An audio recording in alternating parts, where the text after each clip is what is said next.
কিছু হবে না। আমি এত স্বভাব কিসের খারাপ? তাদের জন্য লোকগুলো আজকে এত কিসের ঝরে আমার রাগ উঠছে না। এবার বুকের ভিডিও করছিস, ঝরে বাচ্চা তো মায়ের ভিডিও করবা। মেয়েটারই দোষ ছিল অ্যাকচুয়ালি। ও তো কিছুই তুলেনি, ওর ক্যামেরাটা অন ছিল, বুঝতে পারেনি। ওটা স্বাভাবিক মেয়েদের হতেই পারে। সব মানুষ তো মোবাইলের সম্বন্ধে জানাশোনা তো জানেও না। প্রচুর গালিগালাজ মারধর, হ্যাঁ, থাপড়াচ্ছে, গালে গালে থাপড়াচ্ছে।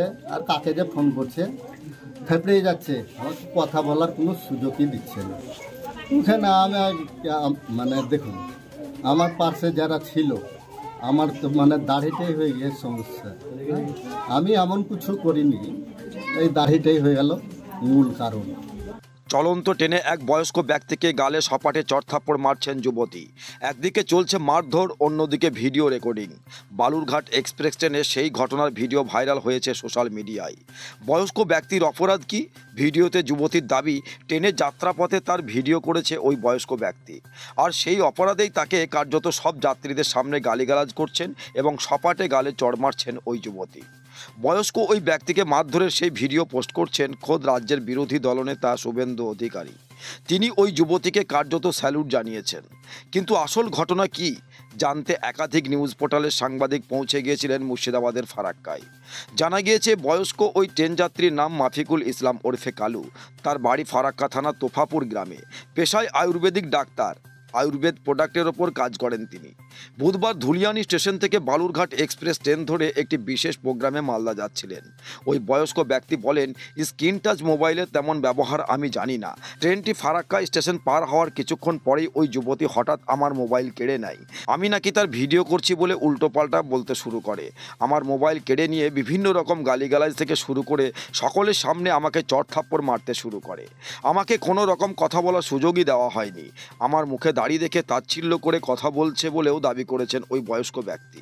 শুধু তাই নয়, মালদা স্টেশনে নিয়ে গিয়ে জিআরপির হাতে তুলে দেওয়া হয় তাকে।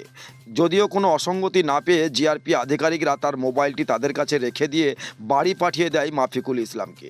মাফিকুল ইসলামের দাবি, যুবতী আমাকে অকথ্য ভাষায় গালিগালাজ ও চড়থাপ্পড় মারলেও বাঁচানোর জন্য কেউ এগিয়ে আসেননি।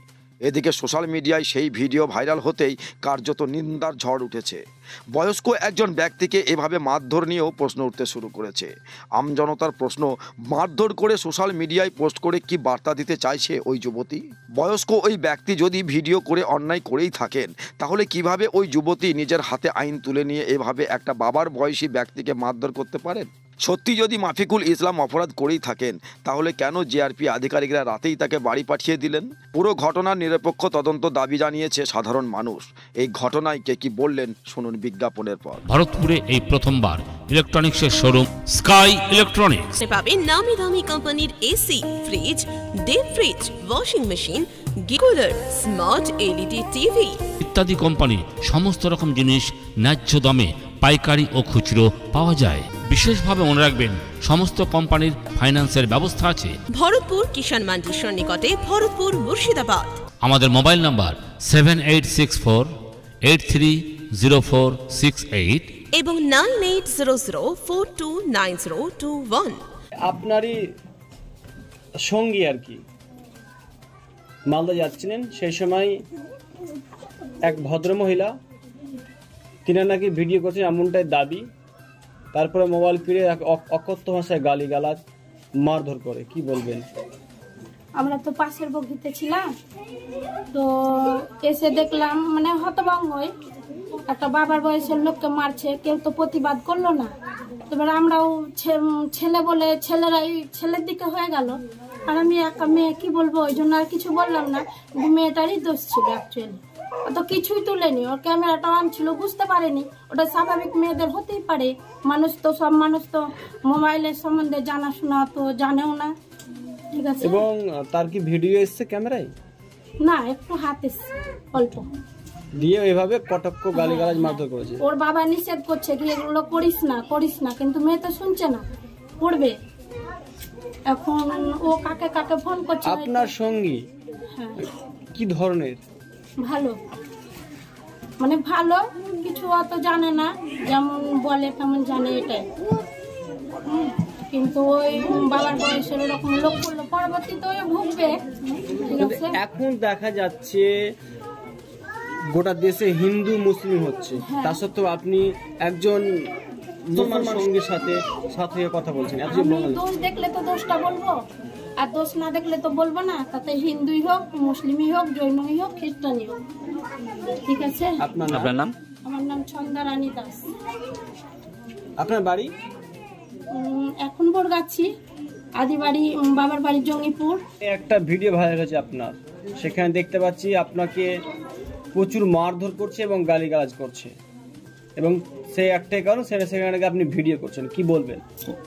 আমি মোবাইলটা ভিডিও ছবি করেছি, ছবিটা না, মোবাইল সম্বন্ধে আমার অভিজ্ঞতাই নেই ধরুন।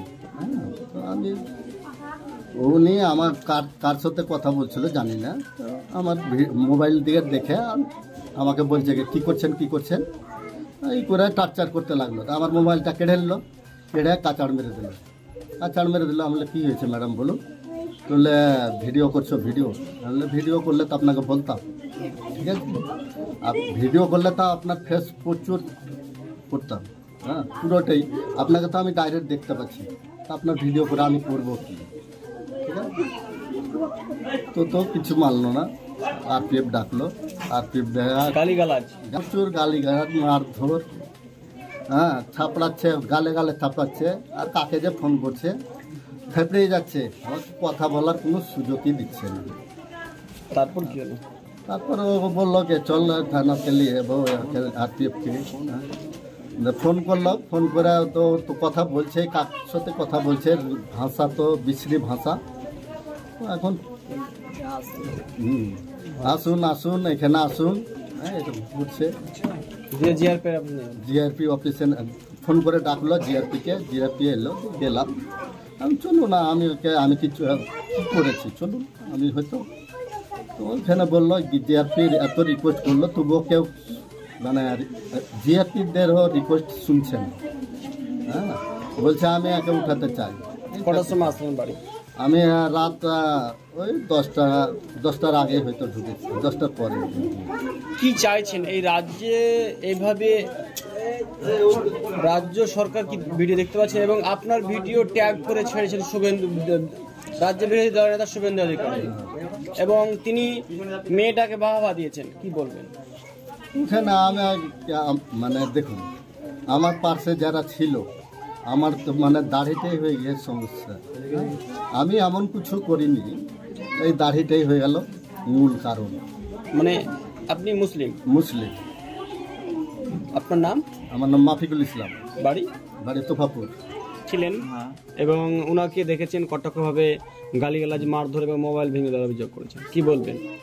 বলবো যে একটা বয়োজ্যেষ্ঠ বাবার বয়সের লোক, তাকে এইভাবে সম্মান না দিয়ে একটা অসম্মান করা, কিল চড় লাথি হুঁশি মারা, এটা করা ঠিক হয়নি। এবার আমরা দেখলাম মেয়েটাকে, যে বয়স্ক লোকটার উপরে যে অভিযোগ যে ভিডিও করেছে, কিন্তু সেই ভিডিওটা কি সঠিক কি ঠিক, হয়তো ভুলের বয়সে একটা ভিডিও হয়ে গেছে, সে মোবাইল সম্পর্কে কিছু জানে না, কিন্তু সেই ভিডিওটা নিয়ে যে এত ভাইরাল, বা শুভেন্দুদা আপনি হিন্দু মুসলিম করে যে একটা বিভাজন তৈরি করার চেষ্টা করছেন, এটা করা কিন্তু আপনার ঠিক হয়নি। এই লোকটার সঙ্গে আমরা 3 মাস যাতায়াত বা চলাফেরা, মিটিং, এই একটা কোম্পানির হয়ে আমরা করছি, কিন্তু এরকম তার বিরুদ্ধে কোনো অভিযোগ বা তার বিরুদ্ধে কোনো রকম কথা আমরা শুনতে পাইনি। কিন্তু এই ভিডিওটা ভাইরাল করে বা এই ভিডিওটা ট্যাগ করে আমরা এটা উচিত হয়নি। আপনার নাম? আমার নাম চিন্ময় মৃধা। বাড়ি বসিরহাট লোকসভা, হিঙ্গলগঞ্জ ব্লক। আনন্দ সংবাদ। ঈদের কেনাকাটায় সকলকে জানায় সাদর আমন্ত্রণ। উৎসবে উপহারে নিত্য প্রয়োজনে আপনাদের সেবায় নিয়োজিত বিশ্বস্ত বস্ত্র প্রতিষ্ঠান দিশা টেক্সটাইল এবছর ঈদের পোশাকের জগতে বিপুল সম্ভার নিয়ে হাজির হয়েছে দিশা টেক্সটাইল। কেনাকাটার উপর রয়েছে বিশেষ ছাড়। ৫,০০০ টাকা অবধি কেনাকাটার উপর রয়েছে 10% ছাড় সহ 100 টাকা মূল্যের ওড়না সম্পূর্ণ ফ্রি। 10,000 টাকার কেনাকাটার সঙ্গে রয়েছে বিনামূল্যে একটি কুর্তি সহ 10% ছাড়। এই সুবিধা থাকছে রমজান মাস ভর। এখানে পাবেন নামি দামি কোম্পানির shirting, suiting, sari, jeans pant, churidar piece, T shirt সহ রেডিমেড পোশাকের বিপুল সম্ভার। যোগাযোগ নম্বর 6291642488 এবং 7427913100। তাই আর দেরি না করে আজই আমাদের প্রতিষ্ঠানে আসুন। আমাদের প্রতিষ্ঠানের ঠিকানা দিশা টেক্সটাইল, অপারেটর খায়রুল ইসলাম, ভরতপুর অঞ্চলপালা, এলাহাবাদ ব্যাংকের পাশে, মুর্শিদাবাদ।